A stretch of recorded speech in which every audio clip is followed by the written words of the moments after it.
Good afternoon and happy Friday. I'd like to welcome our Lunch and Learn speaker today, David Johnson. David Johnson is the OCC Director of Academic Partnerships. And when I asked for his bio, he claims to be just an ordinary guy who wants students to get the most from their educational experience. And for students who are thinking or planning on transferring, to begin the process as early as possible so that they are able to maximize the number of applicable credit hours upon transfer. So David, thank you. You spoke with us last year and I was so grateful to have you.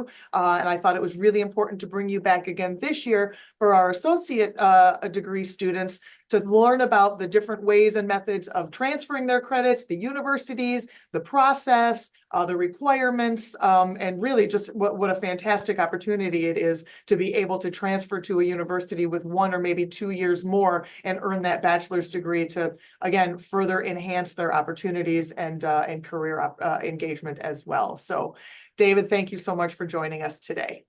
You're very welcome, and thank you for having me. Let me start out by saying, are there any questions offhand from either of you students? And if not, and if one should pop up, please feel free to say it or ask the question at any point in time. There's no structure or anything like that. So please feel free to ask it. I'm just here basically to give you an overview of some of the opportunities that are available for students who are thinking about transferring or know that they're going to transfer. And I always tell students, you can never start that process soon enough. And what I mean by that is that by doing so, it will provide students with an opportunity to maximize the coursework that they take here at OCC.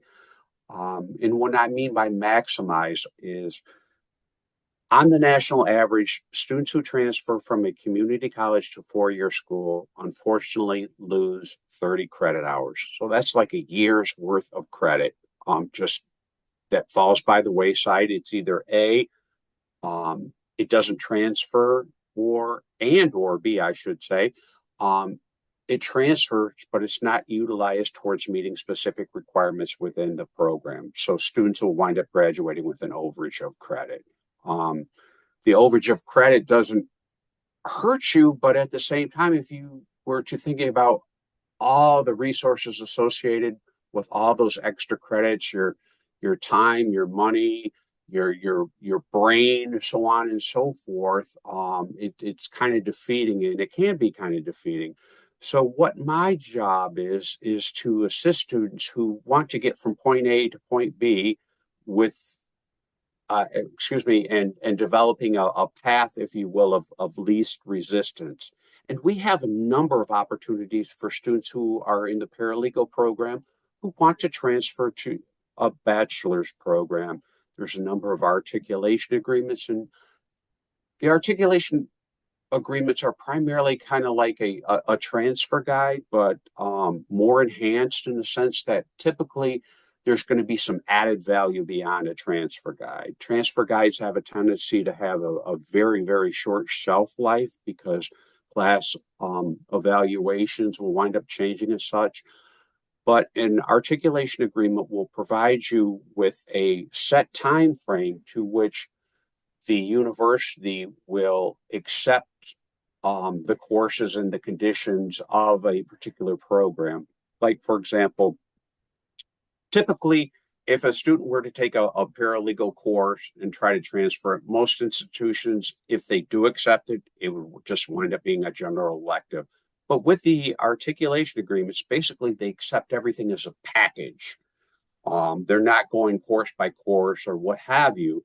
So then that provides students with an opportunity to really maximize those number of credit hours.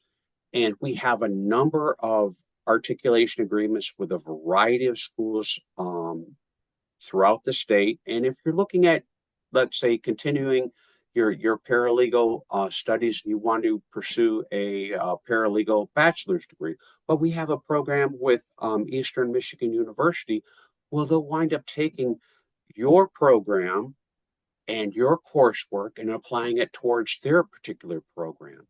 Now, for anyone who is considering transferring or they know that they're going to transfer, I always recommend that within the area of the general education distribution list, that they take courses that are also applicable to the Michigan Transfer Agreement.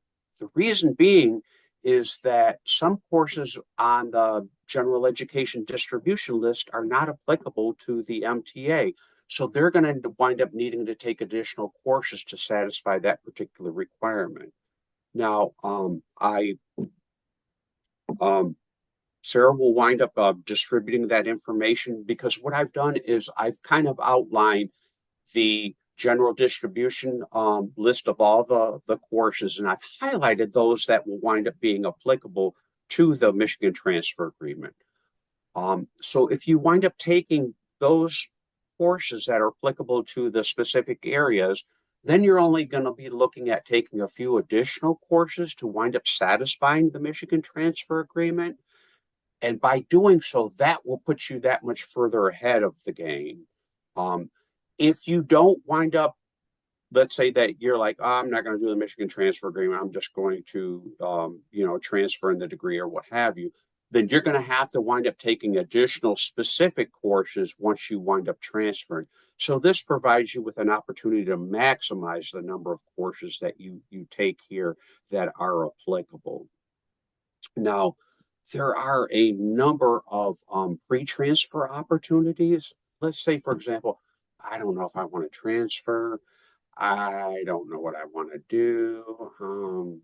Maybe, maybe not. And what I mean by pre-transfer opportunities, for example, the University of Michigan, they offer an awful lot. It doesn't mean that you have to be admitted to U of M, doesn't mean you have to apply to U of M. It doesn't even mean that you have to be interested in U of M. But that's one institution that provides a lot of opportunity to give community college students the opportunity to learn more about the 4 year experience.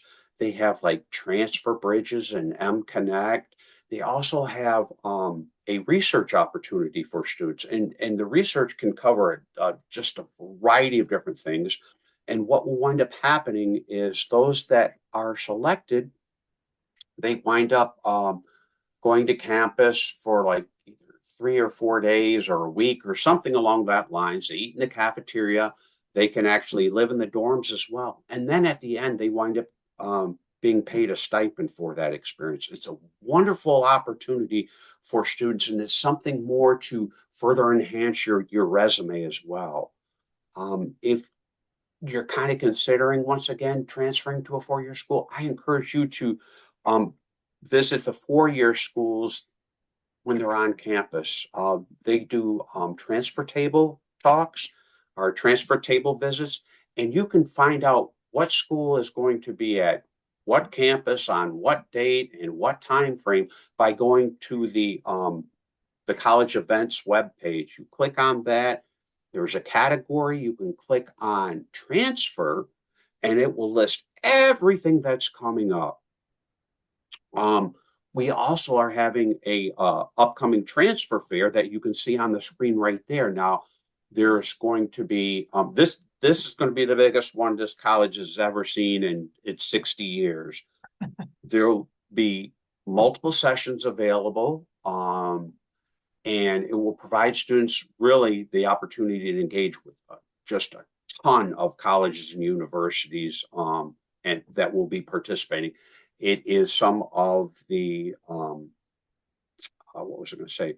The primary institutions that people transfer to, like U of M, Michigan State, Grand Valley, OU, CMU, so on and so forth. And but then there'll be colleges from throughout the state as well. Some that you may have not heard of, like Albion, Adrian, Aquinas. So it will really give you the opportunity to speak with a lot of different representatives and see what they have to offer. And I always tell people, when you're looking to transfer, look at it as purchasing a car. You're going to want something that is practical for you, something that's affordable to you, and something that is going to what do I want to say? Something that is ideal for your particular situation. For example, let's say that you live in Marquette and you're like, you know what? I really need a new car. I really need a new car. What should I? Should I get a convertible? Well, maybe not. You know, if you think about it, it's 9 months of the year, snow on the ground, and how often are you going to be able to put that top down when you're going to be wishing, oh boy, I wish I had an all-wheel drive or four-wheel drive vehicle. So perhaps that's not practical. But that being said, and using the UP as an example, perhaps students are not considering, let's say, Northern Michigan University because they don't want to go that far. Oh, it's 8 hours. I don't want to be in the snow all this time. However, more than half of the colleges and universities now are offering online programs. So that could provide you with another opportunity. So definitely, look into those opportunities, do some comparison shopping, and don't be shy about saying, hey, can you waive the application fee? 20 bucks is 20 bucks. And if you wind up applying for at 5 schools, that's $100. I could use that $100 towards something else. Another opportunity would be to say, hey, they're offering me this scholarship at this institution. Can you match that? Or what do you have available?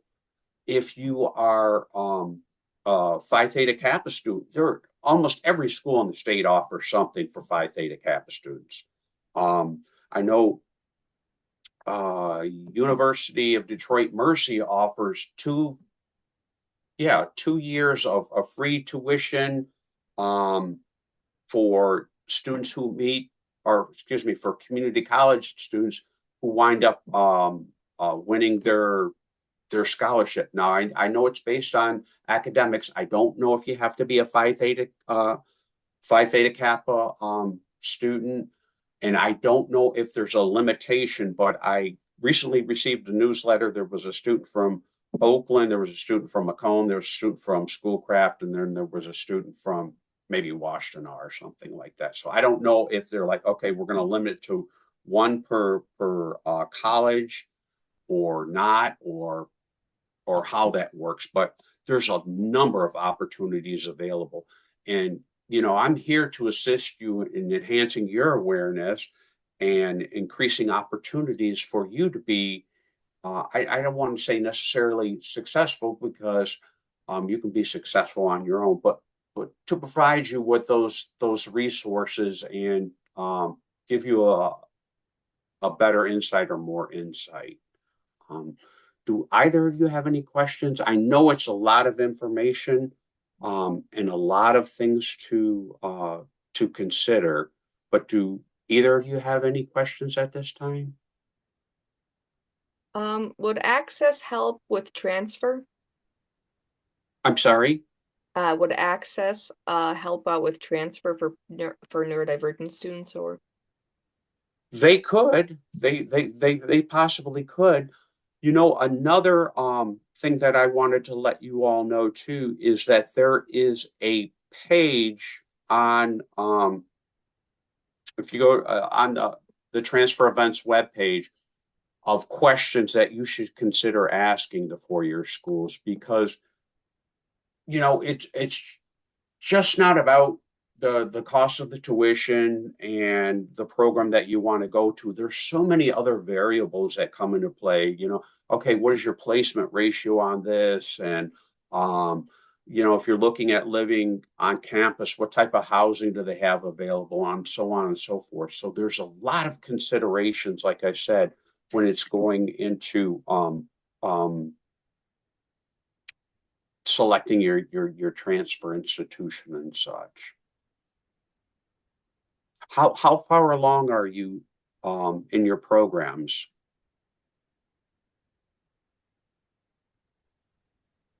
I'm in the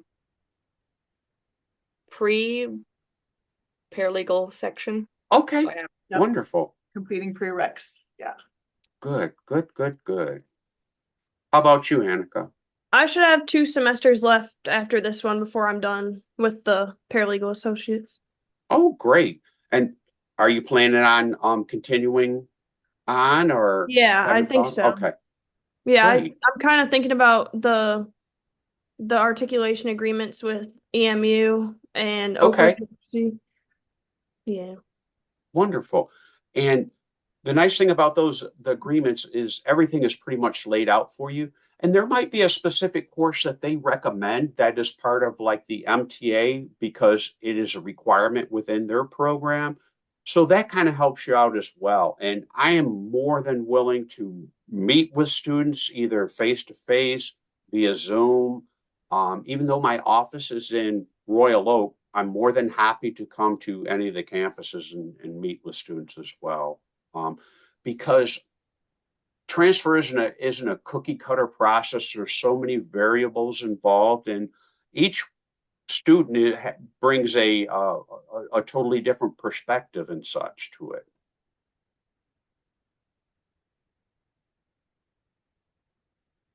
So I can pull up, you sent me this specific one for paralegal.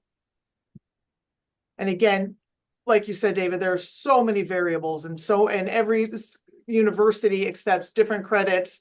And so all of this will be shared with everybody when I send out the video link as well. But first, this is specific to the paralegal program. It obviously outlines all of the major requirements as well as what we refer to as the required supportive courses.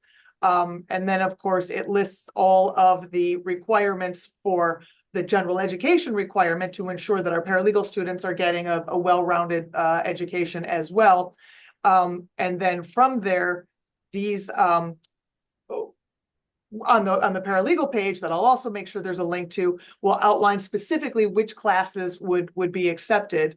But again, like you said, there are just so many factors. You really want to make sure that the math class you're taking is at a level that will transfer, and that your humanities is a level that will not only be accepted for the paralegal degree, but also be eligible for transfer. That's why it was so important to have you today, because it isn't one size fits all. It isn't, every program is so different, and there are so many different things to be taken into consideration. And so I appreciate that you had sent all of this that really kind of lays it all out once you look at it, specifically. You are very, very welcome. And I know that the paralegal program also has a select number of electives, if you will. Now, with the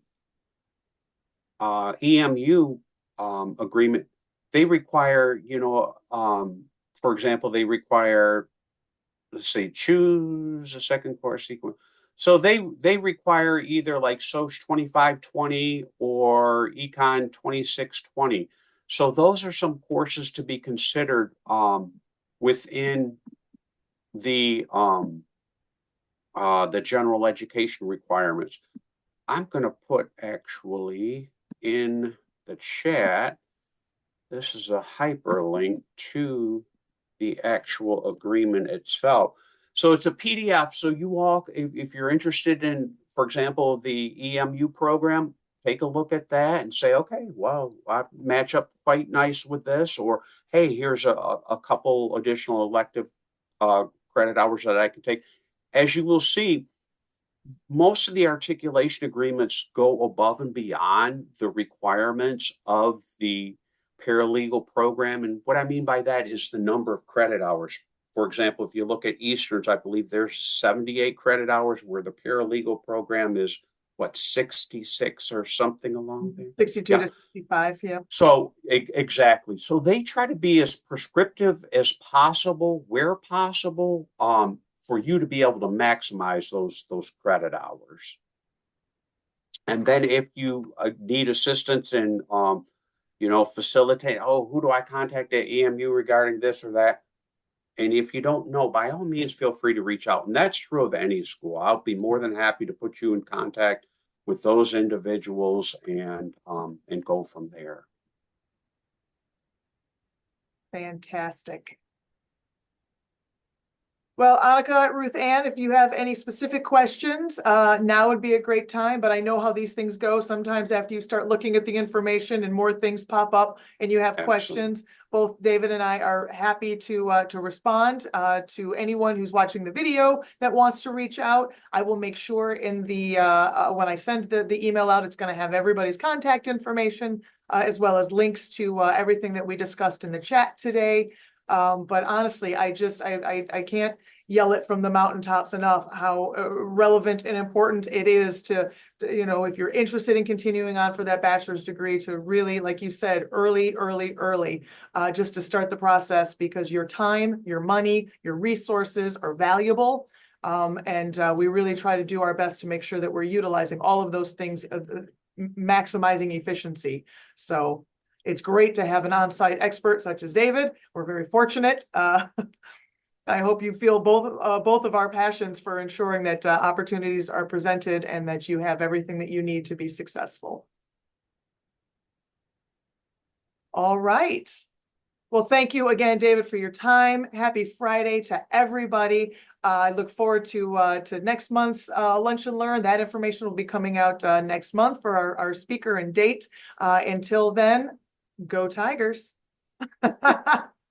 Well, thank you for the opportunity once again, Sarah. It was nice to meet both of you. And like I said, please feel free to reach out at any time. Wonderful. All right. Thank you. Thanks Thank all. you. Thanks, Sarah. Take care. Have Bye a now. great See you later. weekend. You Absolutely. too. Thank you. All right. Bye-bye. Bye.